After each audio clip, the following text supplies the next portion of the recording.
Bonjour. Good afternoon, ladies and gentlemen. We are going to start our roundtable. We are going to have 15 minutes more, so we have more than 1 hour together till 4:30. I'm the editor of INCYBER, focusing on organizations' transformation. We are not specialized in cybersecurity, but I'm observing with a lot of interest the evolutions in all the organizations about these very topics. Our roundtable is going to focus on that topic. How do we manage NIS2 compliance and maintain it over time? We would like to talk with people who take care of this transformation and also people who live it in their own organizations. To start with, but I guess that all of you know the topic, NIS or NIS2, Network Information Security, is a directive based on what was included in NIS 1 and transposed in 2018. And of course, NIS 1 has led to lots of changes, and it was about 10 strategic sectors. And in France, for some 100 organizations, they had to, of course, declare incidents to the higher body in France. They had to take care of their risks. NIS 2 is scaling up everything. They have published, it was published, in December 2022 in the official journal of the European Union, which means very many sectors, in fact, are involved. If you look at the annexes to see whether you are involved or not, there are 18 sectors, so thousands of organizations are concerned. If they have more than 50 workers, or their board of management, if their turnover is more than 10 million euros. And it concerns, of course, different aspects of the supply chain, the digital supply chain. And this is why we are having this roundtable. The transposition in the national law has to be done by October at the latest, although there is some compliance deadline which is allowed, while the different organizations can adapt themselves. As a journalist in the press, the specialists have been talking about this matter for a long time. In 2024, it's as if everybody was discovering again this topic. There are articles again about NIS 2. Everything has become more urgent, far more urgent. The small question in France about the local authorities, local and regional authorities, with lots of lobbying, because it's going to be up to the French government to decide what these local and regional authorities should be involved. So there are some actions which are carried out, and these are being published in the different press.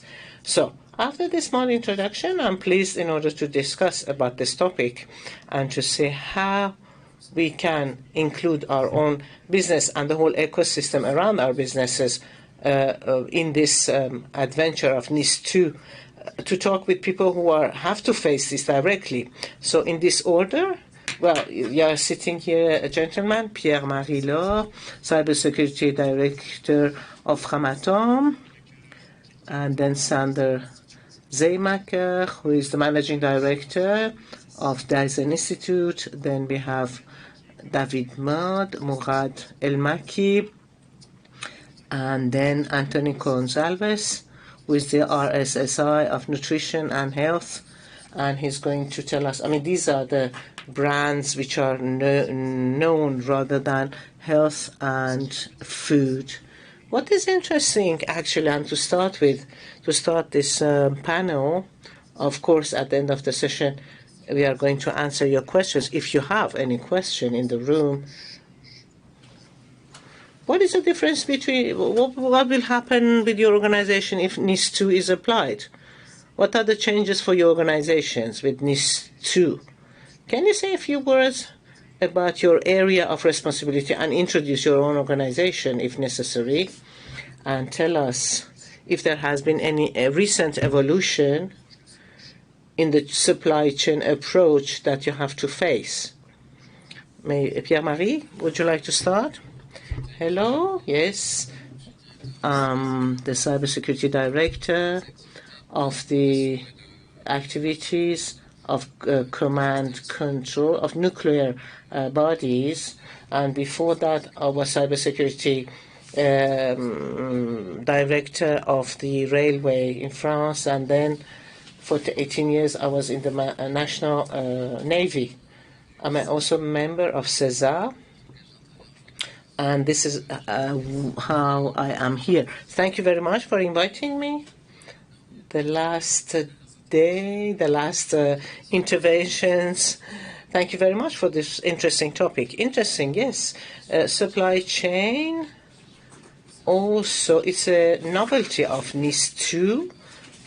So they bring new obligations, new constraints, and we ourselves, we are suppliers for nuclear plants, and we also have a supply chain because we do assemble equipments. So NIS 2 and the supply chain is the novelty of this regulation. And we have focused on that through the quality matters.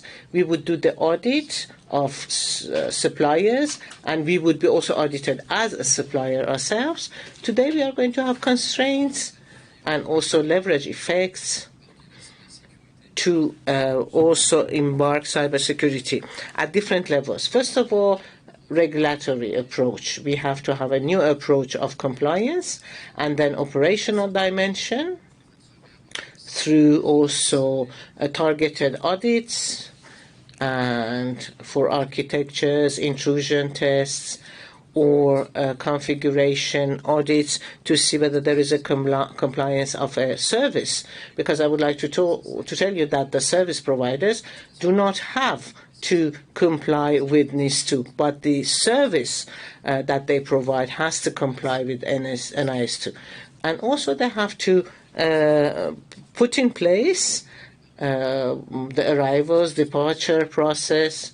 They have to do the audits. So this is the operational part. And then there is another chapter, the human chapter, after this whole regulatory chapter and some operational constraints that I mentioned. Another chapter is the human chapter, to have small service providers, to make them aware, to do awareness raising for crisis management, and also to federate an ecosystem with all these service providers and suppliers. So yes, the dialogue with the third parties, because it's important. Yes, Sander, what is your vision of this topic? Could you also introduce the Dyson Institute, please? J'ai pas pensé à le dire, mais vous avez. I'm sorry, I forgot to say.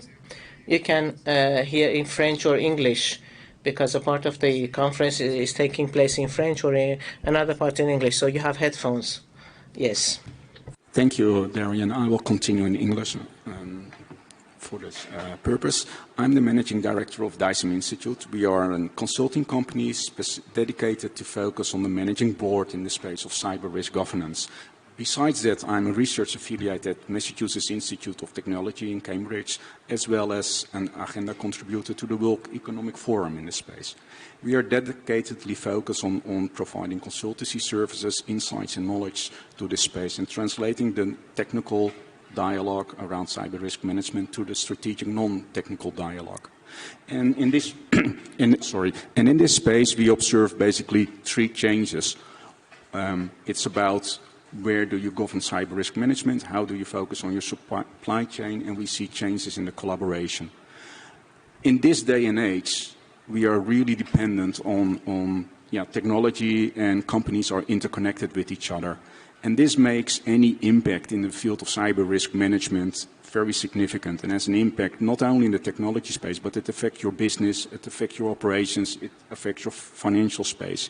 And this makes this a board discussion. It will become a precondition for doing business in this day and age of technology. The second space what we observe is we need to understand what drives our business, what is critical technology in this space, how is it affected by threats, but also what are key suppliers to deliver our products and services. And we need to understand and assess that. With already a lot of work what needs to be done, this is additional pressure on the organization, and everybody knows we have a lack of resources in that space. So we observe that how we are going to assess is going to be changed. Some of the organization will questionnaires, get insights about the state of their suppliers, assess it with the policies, and have a follow-up debate. But this is reactive and take time, and an adversary can do a lot. In this space, we see a second development, and that's basically that there are some companies providing an inside-out view with scans and ratings, and basically show what a near real-time status of the company is and how it will evolve about the time. But this is still looking back.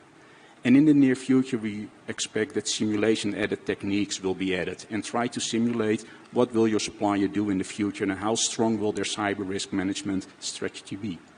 This kind of technology, digital twin technology in the strategic space, will help you to have a forward-looking dialogue with your supplier and basically start to have the discussion.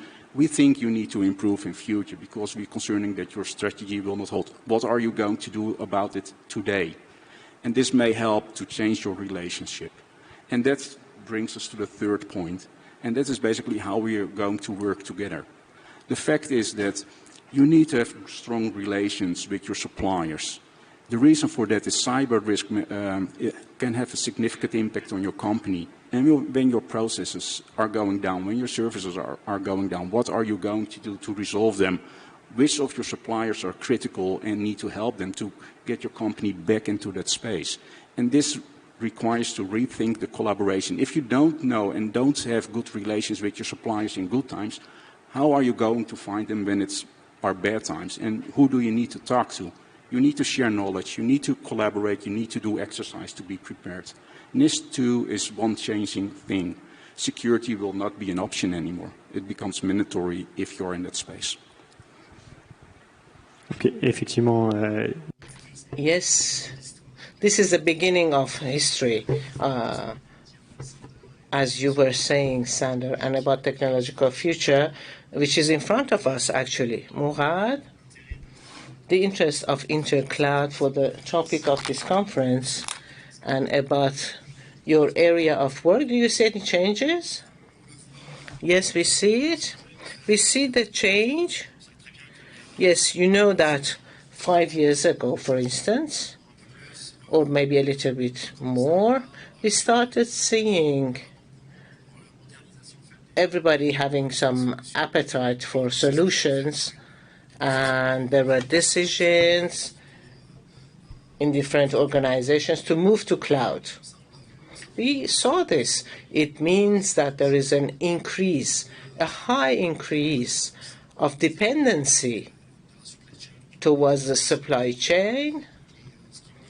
It means also that this will increase naturally the surface of exposition to the risk. You are going to be far more exposed to risks. And NIS 2 is coming. We are waiting for the transposition. Since the regulation is going to allow the regulatory body in France to apply sanctions, so we should do the same as the GDPR. That is to say, there will be sanctions, and I come back to what was said by Sander. Security is not going to be any luxury. Everybody has to set up necessary measures, or at least have a continuous improvement approach, where the whole set of measures which will happen after NIS 2.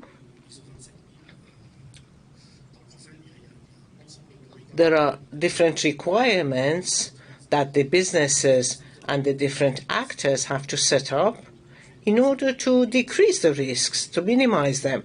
As to the cloud, What is our position between the customers and the different clouds at the world scale? We see these dependencies.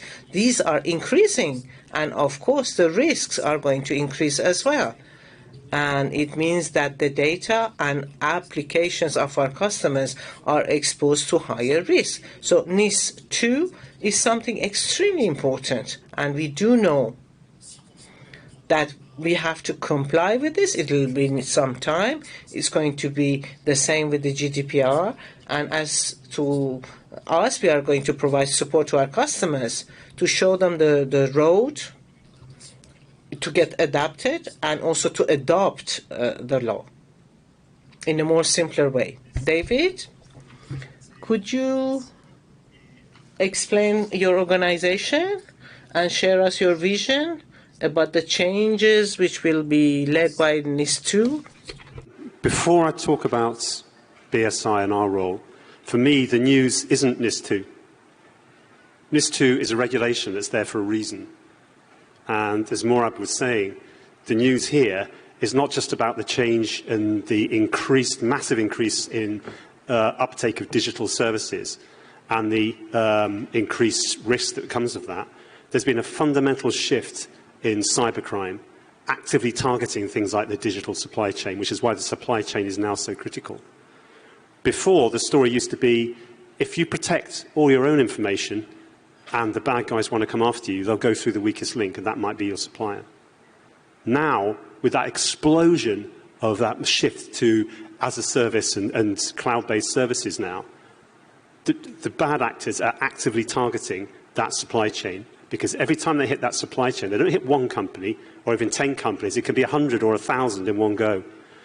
So NIS 2 is purely a reaction to that huge change in dependency on that supply chain that happened very, very quickly. A lot of organizations moved during the pandemic. They had to move to survive.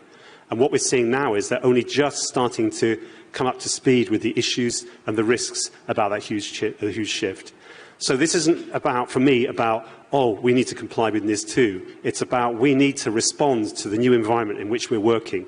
And NIS 2 is that prompt and that kick to actually get us to do that. And that focus on supply chain, I really welcome, as that, for me, is the single biggest area of risk in the digital space that most organizations are facing.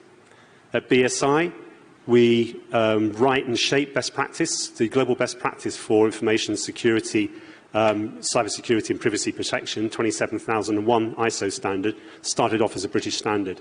We also provide training, assessment and certification to organizations all the way around the world.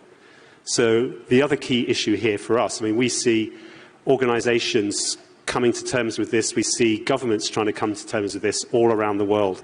So we have to consider NIS 2 in that global perspective, because most of our supply chains are very, very difficult to see. They're certainly not within our national boundaries, and quite often they're not within our regional boundaries either. And so we have to consider NIS 2 as a prompt for responsible behaviour to ensure we get the benefits of these digital technologies and digital services without taking undue risk. Yes, we will come back to compliance. Compliance is not necessarily security. Anthony, what about you for this first roundtable? Yes. What is your opinion? What is nutrition et santé? Food, nutrition and health. Maybe the French people will know the brands, but they don't know the name. Hello, good afternoon. I work in nutrition and santé, where you have the brand Gerblay, everybody, and Isostar is also another brand. So we work in the food sector based in Europe, and we have a pharmaceutical group based in Japan, which is called Otsuka. They are the shareholders. Yes, the supply chain for us as a company working in food, yes, it is part of our activities. And for service providing or raw material, the supply is important. I come back to raw material. aspect with the provider, a raw material provider.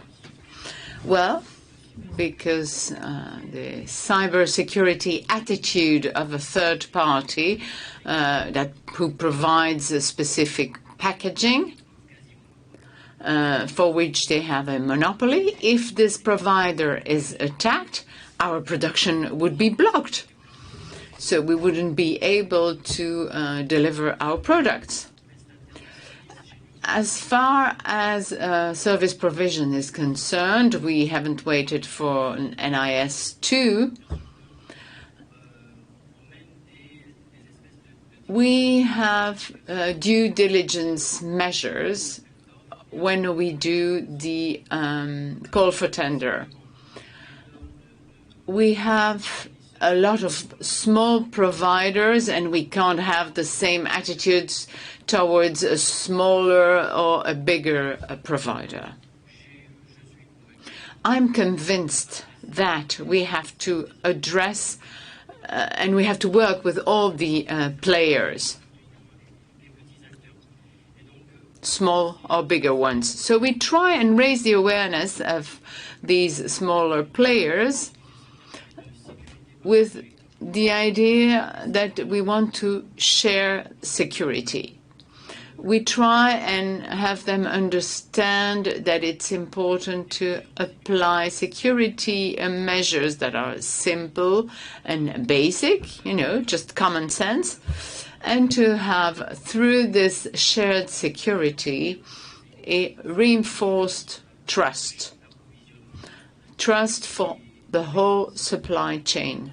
And we will probably come back on this. Through this dialogue, we will have these concepts and principles of cybersecurity enter these smaller companies and adopted by them. To go on with the discussion, maybe we can discuss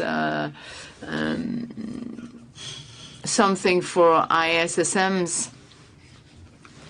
How do you perceive regulatory changes? Do you think it is important in your daily work? And what are, according to you, the top messages you have to convey within your companies? I don't know who would like to answer. Yes. To come back to this, we have to come back. The last barometer of CESA says that 1 company out of 2 was a victim of a cyber attack. So our leaders are convinced this risk exists. It is part of the company strategies today. The idea to adapt and the fact that you say we haven't waited the regulation to take this cyber risk into account, well, this is absolutely fundamental. And we come back to what we said earlier on. If you only see it through compliance, it's not correct. This regulation will aim at serving the company's business and reinforce its resilience. So it's up to us to present it this way, not to explain it as a constraint. GDPR was conceived as constraints, and it was a mistake. So we have to have a dialogue to transform this regulation into an opportunity. We won't have to be compliant as from October 24. That's not the philosophy of the text. Pierre-Marie, in relation to the message you want to convey internally? Very honestly, we are in critical activities, so we have a certain number of constraints, cybersecurity culture, which are strong in the company. So honestly, I don't think it will be a revolution in our company. It might increase the awareness raising of the providers, who will know better what we talk about when we suggest awareness raising constraints, or if we ask them, if we require more constraints. I think in my field, it won't be a revolution. Mourad, as an ISSM, actually, I would like to come back on one thing. The ultimate target of NIS2 is to have a European space where business can prosper. The European Commissioner prepared this regulation so that all the businesses in Europe be able to work in a secure environment. It won't be 100% secure, but to put in place the different measures so that the businesses can prosper. Will NIS 2 change for intercloud? Yes. The reason is very simple. The whole of the providers who are part of our supply chain will have to abide by this regulation. Automatically, we will have to do due diligence. There will be a change in NIS2 in the businesses and in all the ecosystem. But to come back to the other part of your question regarding the message that we try and convey within intercloud, there's an expression I like. Control, confidence. Trust doesn't exclude control. Trust doesn't exclude control. And that's what I try to say when I speak with our partners. Of course, we need this trust so that business can prosper. We need trust to have a sound environment for creativity and improvement of everything which is related to business can prosper. On the other hand, control is necessary, and I say it relentlessly within intercloud and with our partners. It is necessary to avoid any breach of the confidence. If you have a look at all the NIS2 requirements, and if you have a look at all the frameworks that already exist, you realize that there is an utter need to put in place an A baseline to have this trust and security. Security won't be 100% because attackers are here. Our adversaries do not have change management processes. So the idea is to work on that and try and improve our abilities to respond. That's something we will discuss during next questions. So that's the position of intercloud. Of course, we can see if there are leverages, tools that can help in the framework of this transition. David? From our perspective, we look at the requirements within NIS2, and they are largely based on well-proven, established information security management processes and controls that have been around for decades. So it's easy for BSI to say that because, yes, we wrote a lot of the stuff that now forms the heart of this. So for us, it's very familiar. So for us, we see NIS2 not as something that's new and something to be scared of, but something that says it's just pointing you at what already exists in global best practice. So the message, the internal message for me needs to be, we need to make sure we're doing the right thing, we're following best practice. When you look at how to comply with regulation, I've got to be very, very careful exactly how I phrase this here, but it can be very daunting to think, is this right? Is this the right thing to do? And that's why for us then, looking at what global best practice in this area actually means, it's been proven for many years and actually just gone through a very, very timely update to reflect this new area. This is a perfect tool really to help you. And there's plenty of information and guidance and the standard itself and training. Where you want to, how far you want to go with this tool will depend on your business and your business risk. And I think that's the other key internal thing here. Particularly if we look at GDPR as a comparison, what we're looking at here is a pragmatic risk-based approach.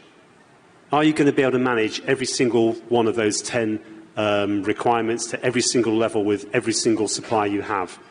Probably not. So taking a pragmatic and risk-based approach and having that risk assessment is the other key tool, I would say, that organisations need to engage with. And that, going back to the previous question about the message, is positive engagement now is the key thing here. You can stick your head in the sand and pretend it's not going to happen. It won't go away. You can throw your arms in the air and complain. It's not going to go away. So positive engagement, and that's what the regulators, I think, are looking to see.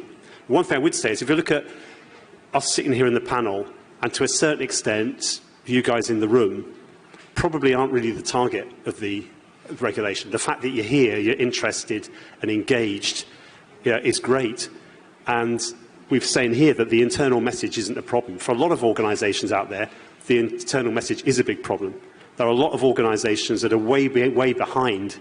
It's great to see that some organisations involved in sectors such as food, this kind of thing as well, are proactive, because all too often I've seen in some of the sectors that now come into scope, they are way behind.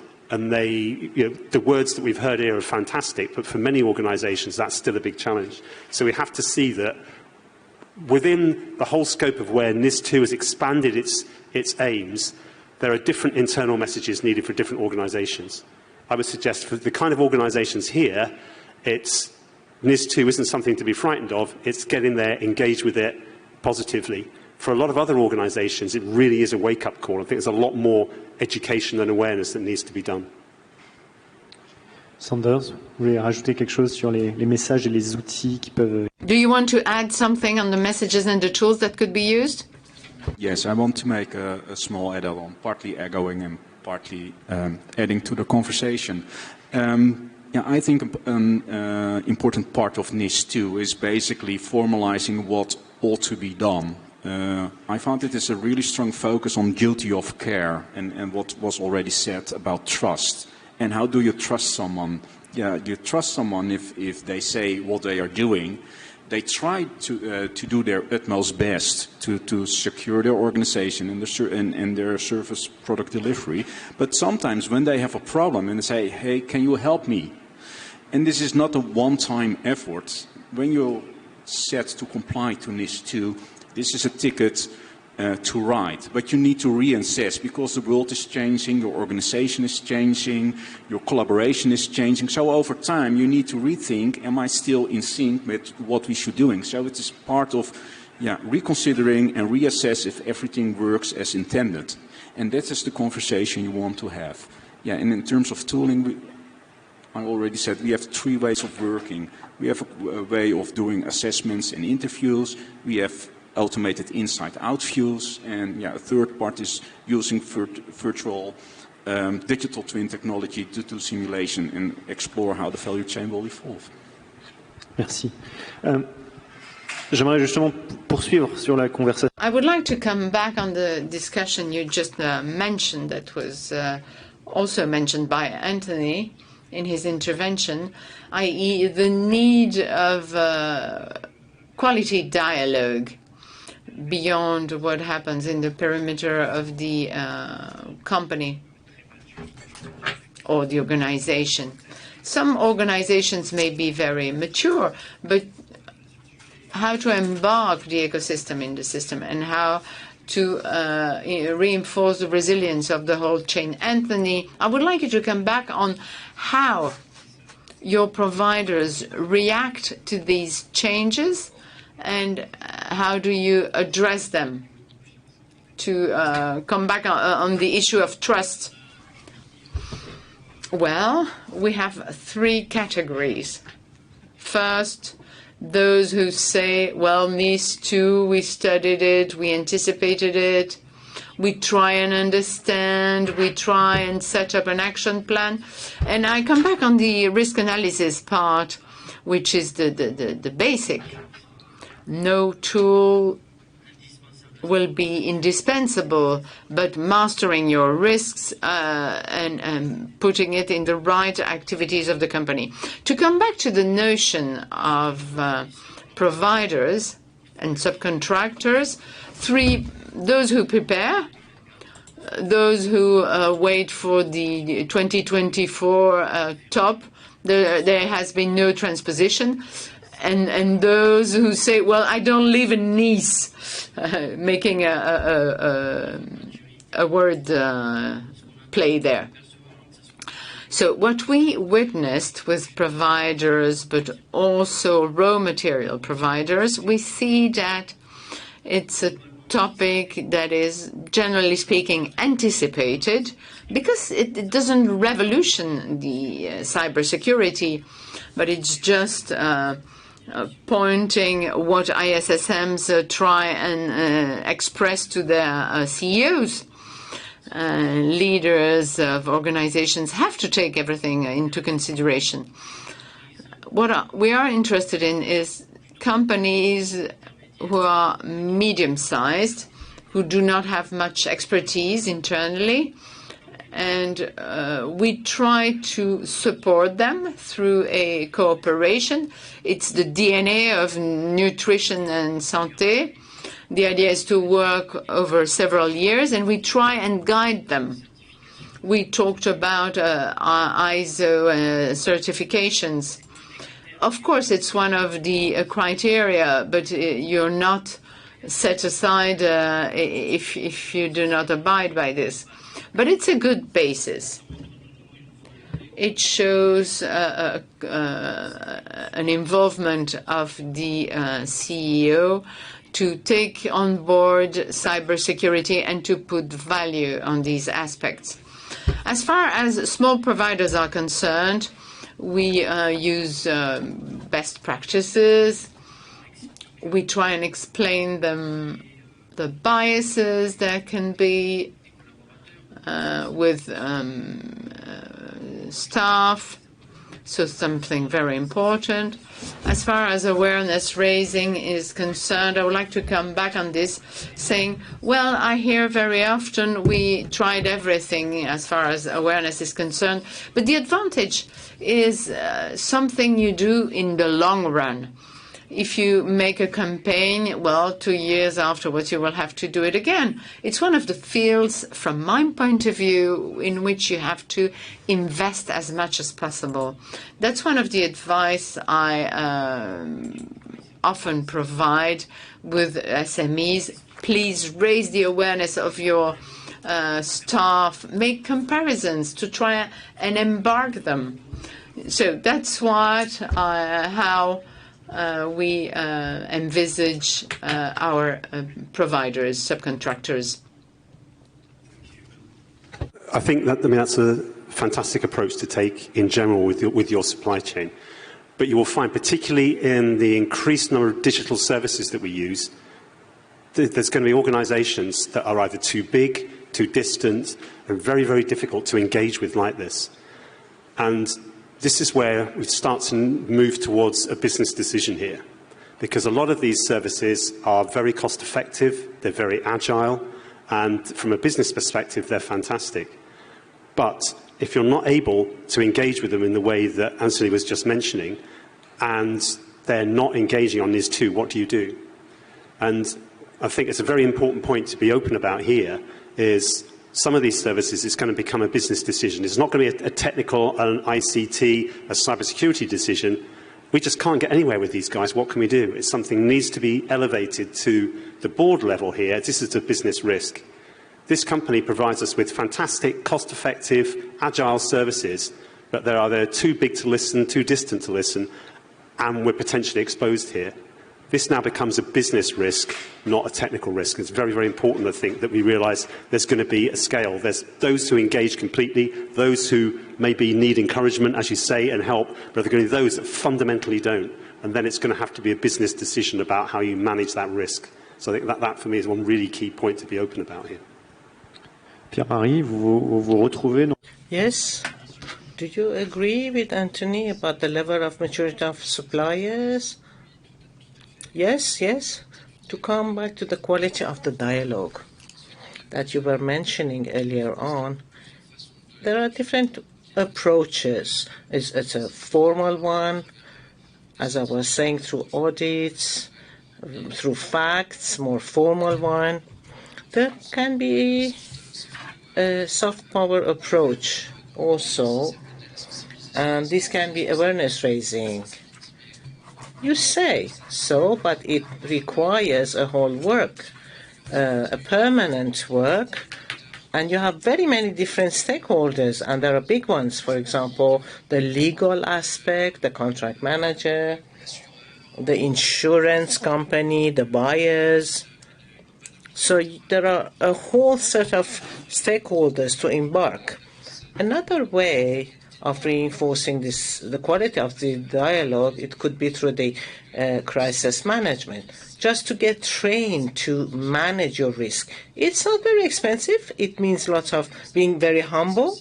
It means having willingness. It means awareness raising. So to do an exercise for managing the risk, not only in the cyberspace, but to embarking all these people in your company and also with your supply chain. This is an important leverage. And also, it would mean to set up workshops on an annual basis with your main suppliers, and also to share the concerns of all. There could be different levels of dialogue.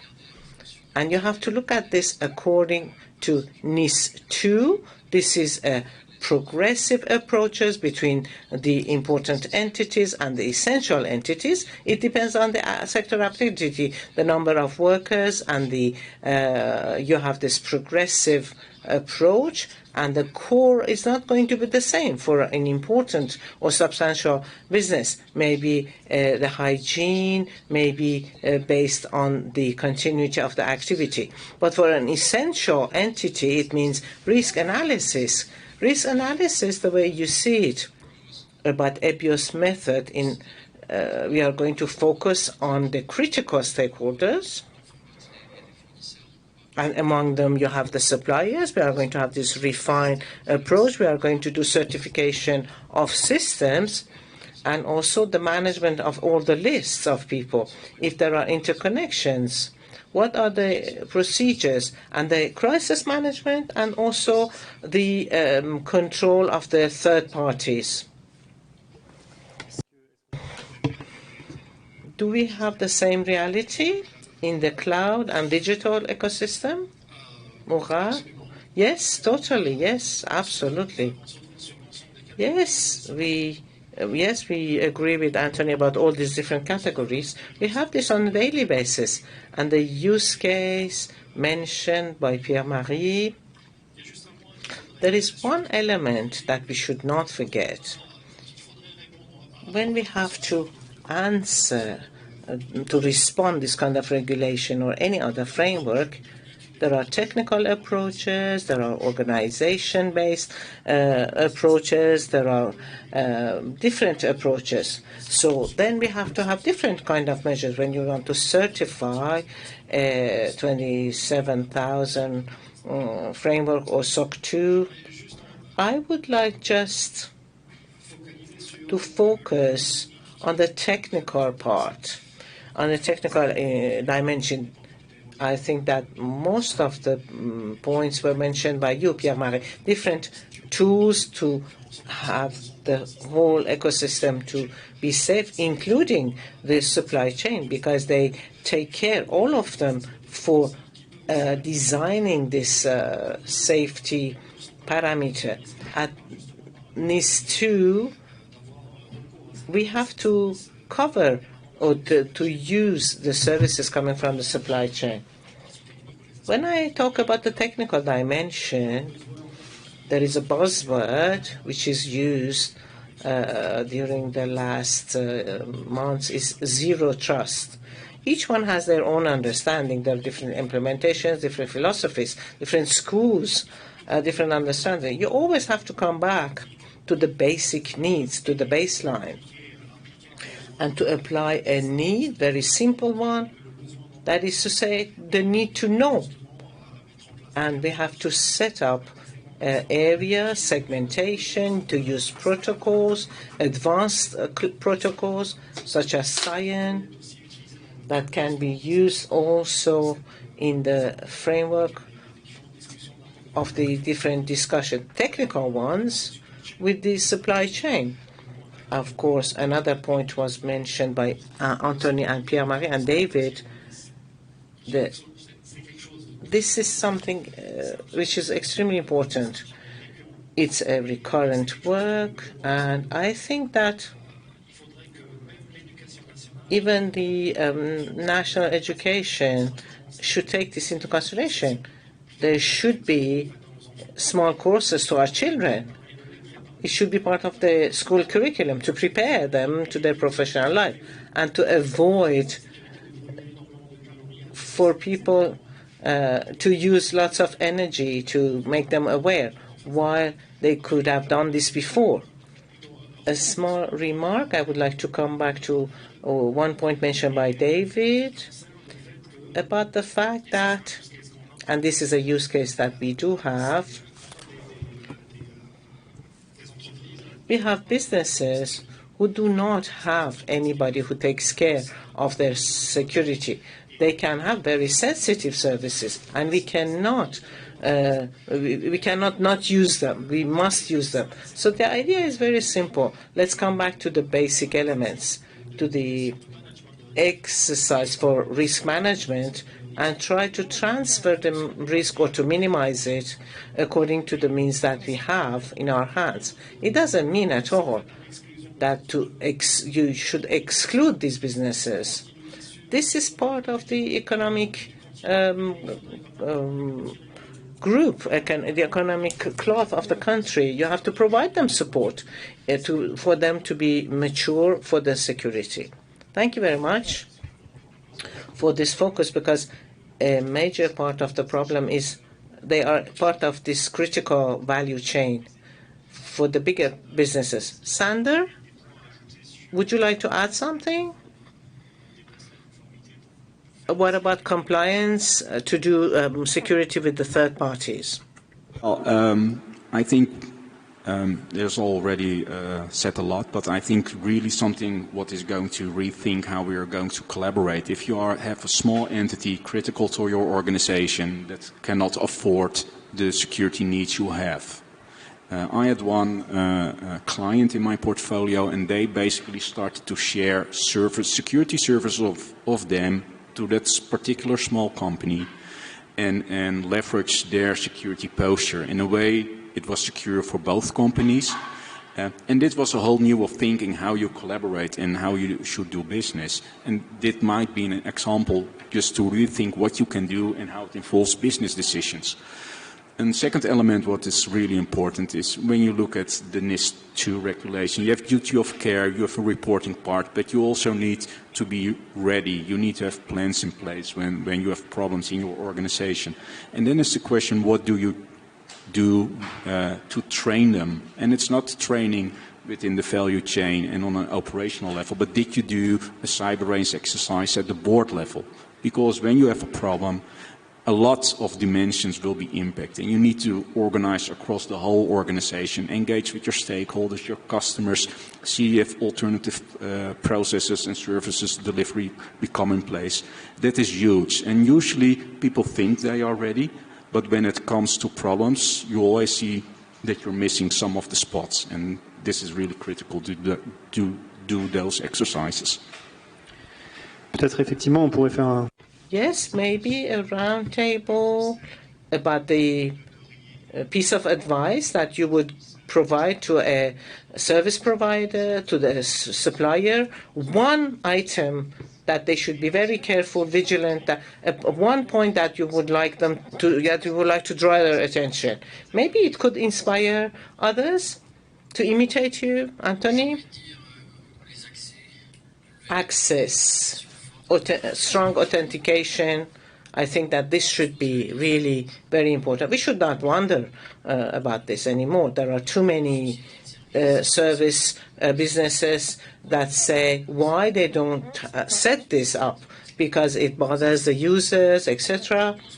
Today, the question is whether the MFA is resistant to attacks. I'm not even talking about organizations who do not have activated MF. For example, hospitals in France, mainly, very often this happens through a lack of authentication. I would like to come back to what Pierre-Marie was saying about exercise, to raise awareness, to embark the COMEX on simulation of crisis. The cyber is a crisis like another one.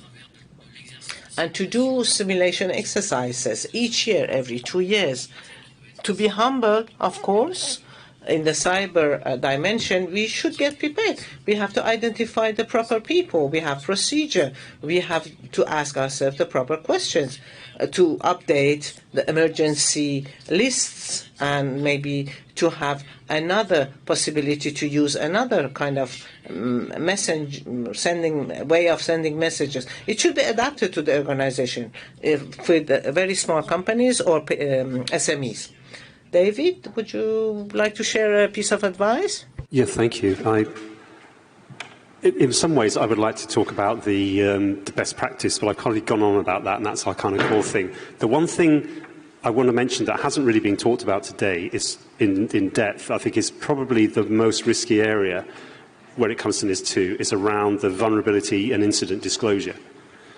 This is where everything we've talked about your relationships with your supply chain come to a real head. Very few organizations are completely vertical around a particular issue where you end up with a software or web-based vulnerability or incident. You're going to be very dependent on your supply chain.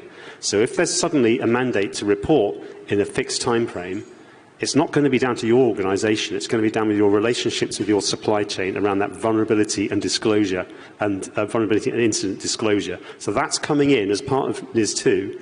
And yes, there's the 10 general requirements, but that particular one, I think, is one that a lot of organizations are going to struggle with, and where they really need to work out who in their supply chain is going to come into play when if we do have an incident, and making sure that your relationships and the whole of that management and the whole of those requirements of that reporting are passed down, and your relationship can manage that. That, I think, is one area where I think a lot of organisations, from everything on that list, that's the one area I think they will really struggle. Merci. On poursuit le tour de table, Mourad. Je dirais... I would say what would be interesting for these businesses to have a permanent approach for improving, to have a kind of benchmarking. There are very many of them.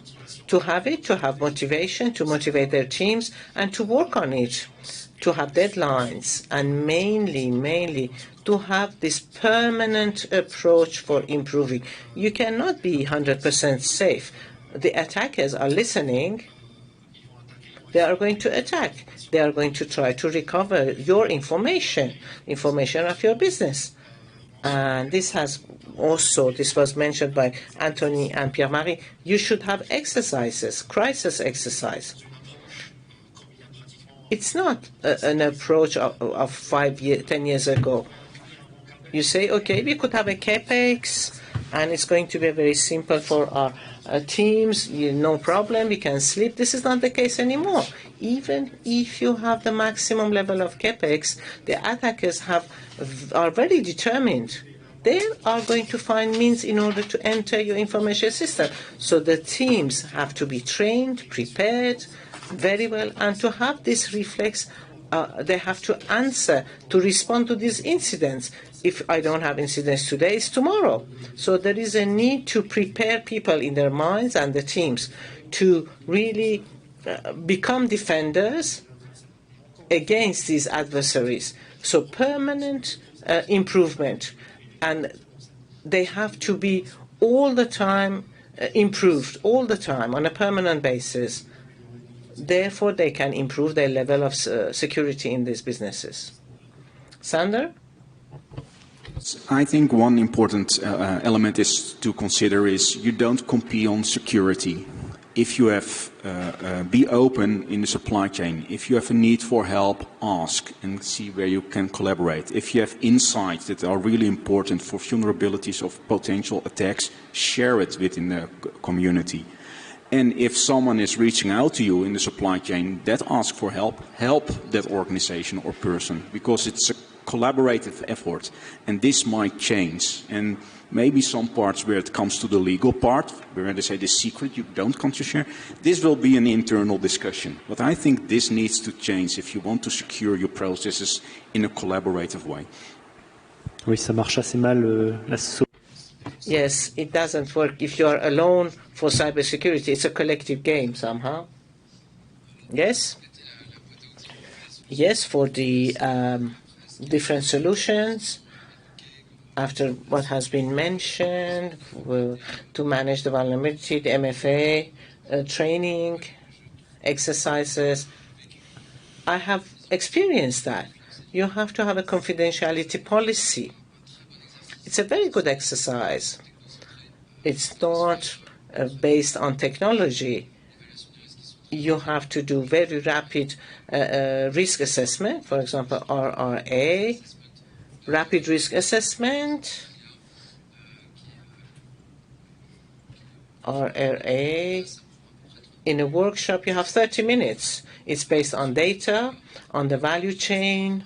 It can be very rapid, very concrete, very pragmatic, and having a confidentiality policy doesn't mean it's 1, 2, 3, 0 and be different. No, you have to think about the value chain and to think about your data and where you are going to accommodate them through technological tools. But I think that it's important to think about your own data. We still have some minutes. We can have questions. Do you have questions? I have questions myself. I'm going to give you the microphone because the interpreters need to hear the speakers. A cybersecurity consultant. I provide consultancy, and I thought that you were rather shy. You talk about awareness raising. You think it's a very kind word. You talk about auditing. This is rather more serious than awareness raising. But you have not talked about a contract with your suppliers. You have not talked about PAS, PAQ, PAQS. You talked about NIS, but there are public elements, civil code. You have to repair the damage that you have provoked to other people. Even if there is negligence, you have to prepare this, and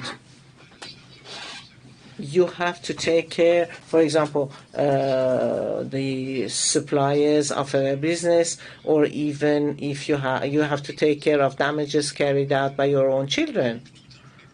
There is a whole the contract part has missed. And awareness raising, yes, it is necessary, but it's rather weak for me. Je peux apporter, oui. Merci pour votre question. Effectivement, les PAS, donc plan d'assurance sécurité, les PAQ, plan d'assurance qualité, donc comme je l'ai mentionné tout à l'heure, il y a déjà une dimension qualité qui existe déjà, et la dimension également, les PAS sont systématiques, en tout cas dans notre secteur d'activité. Mais vous avez raison de le souligner, parce que s'il y a deux éléments qui vont être transposés dans la directive NIS 2 vers le droit français, c'est certainement l'impératif de maîtrise de son écosystème de la cartographie. D'ailleurs, cartographie, c'est un terme qu'on a beaucoup entendu dans cette édition du FIC. Donc, maîtriser ses interconnexions, sa cartographie, son écosystème. Et le deuxième point, c'est ce que vous mentionniez, monsieur, avec la prise en compte dans les contrats. Tout à fait.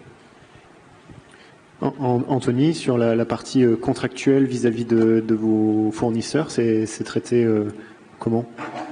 Alors, c'est une très bonne remarque. La partie contractuelle, elle doit être abordée, mais je le vois plus comme un contrôle administratif et a posteriori. Donc, il y a deux temps. Il y a la partie en amont, la partie contractualisation, parce qu'au final, on va activer et rendre opposable une clause, un contrat, ou par exemple une clause d'auditabilité, ce qui nous arrive très fréquemment. Voilà, je pense que ça va avec la partie en amont, la partie contractualisation. Je me protège contractuellement, mais c'est pas ce qui va faire ce travail de fond. Donc, encore une fois, je le vois comme un contrôle administratif, plutôt a posteriori, qui apparaîtra lorsque on aura besoin, on sera en désaccord avec le tiers, soit lorsqu'on sera en litige. Est-ce qu'il y a d'autres questions ou remarques dans la salle?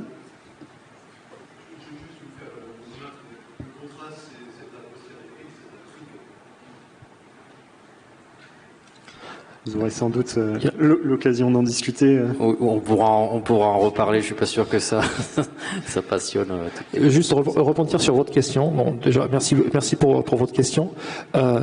Nous avions bien évoqué à maintes reprises l'analyse de risque. Et donc, dans l'analyse de risque, il y a bien en fait un traitement de risque qui va s'en suivre. Et justement, le but, c'est soit de le minimiser ou de le transférer.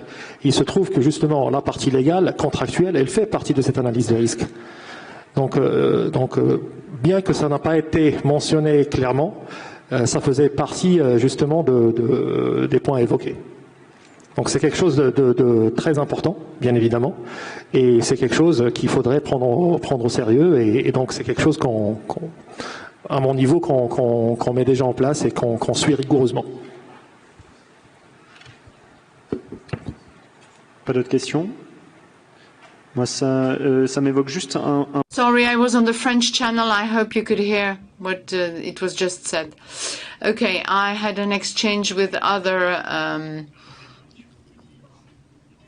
ISSMs, audits, questionnaires to the providers. The fact that some of them in some smaller sectors can be providers of several big companies. And if they all reinforce on each separately their practices, well, it may be quite difficult to meet the different requirements from the smaller companies.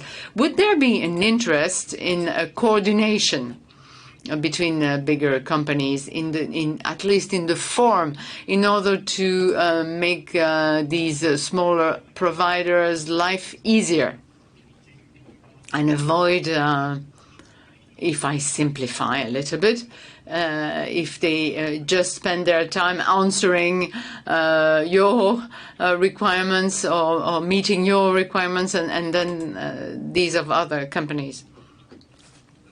Great point, and there's a great opportunity, I think, for industry to take a lead here. And I think BSI as an organisation, certainly I'm thinking we need to be more proactive in helping that. The one thing is, though, there's never going to be a simple checklist.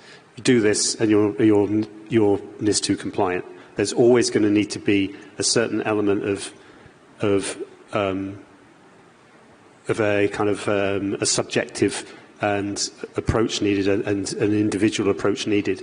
And I think what we can do potentially is streamline ways of demonstrating conformance with the requirements that could be relatively generic. And that's certainly something that we're hearing from our clients over the last couple of days, actually, and certainly something I think we're going to be very actively looking to do. But I think one thing we must say is this is not a tick box exercise to just go and think, okay, I can tick these 10 things and now I'm done. This needs to be considered as a fundamental change in the approach to cybersecurity within an organisation and how to embrace that. So I think there is absolutely a route forward for doing some things to simplify for industry, and certainly at BSI I can say we absolutely intend to take this forward with our clients right now. It's been probably the biggest takeaway from this whole event for me in the last few days. But just to mind that with what we can't do is I've ticked these boxes, therefore I'm okay. So there's a balance to be taken here, I think. But we certainly intend to be taking a lead on that. I would like to add something to the conversation. I think it's not only the industry that needs to take a lead. I think also from a government perspective and moreover from an international field, we need to see if we comply to NIS 2, what does it allow us to apply to other regulation? It is a lot of regulation in different countries with different perspectives, with different objectives, but at the end of the day, we want to secure society. And I think this is another dialogue that needs to be shaped. It will be a long dialogue, and it's not solved today or tomorrow, but the conversation needs to be started. Absolutely, and I'll just say we're doing the same thing ourselves. So me personally, working with governments around the world, we're seeing more and more regulation, and AI is another one where we're seeing suddenly an explosion in different regulations, and we, as BSI, are working to bring governments together. One really important point here is cybercrime has no boundaries, and the more boundaries and different regulations we build ourselves, we're playing into their hands. So the more we can streamline, you're absolutely right. But bearing in mind the practical timescales and the issues with influencing governments, industry can still take a lead to improve things amongst ourselves as well.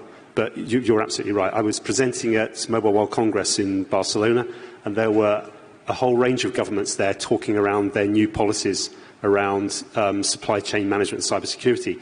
That was my message. Cybercrime is the third biggest economy in the world, united in one way, no boundaries, and here we are now presenting on how each country is doing something different. So totally support that, and it's something we're working on, but we need to be working on something that's going to help people in this room by October of this year, which means we have to work together and come up with some practical frameworks in the short term as well. Et quant aux mesures appliquées justement pour minimiser le risque, to mitigate risk, we should try and position things according to the assets. In some cases, you're going to work with providers who have core services and sometimes not. So we have to position the requirements rightly, because there will be several aspects to mitigate these risks. So there will be technical approaches such as audits or pen tests, for instance, or solutions such as ASM or attack surface management, for instance. And then we will have to see how far we will go with the requirements.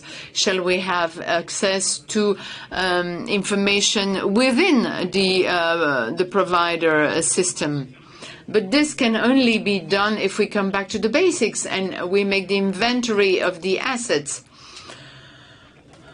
It's a process which is important for the company, and according to that, we will apply the adequate measures to the situation.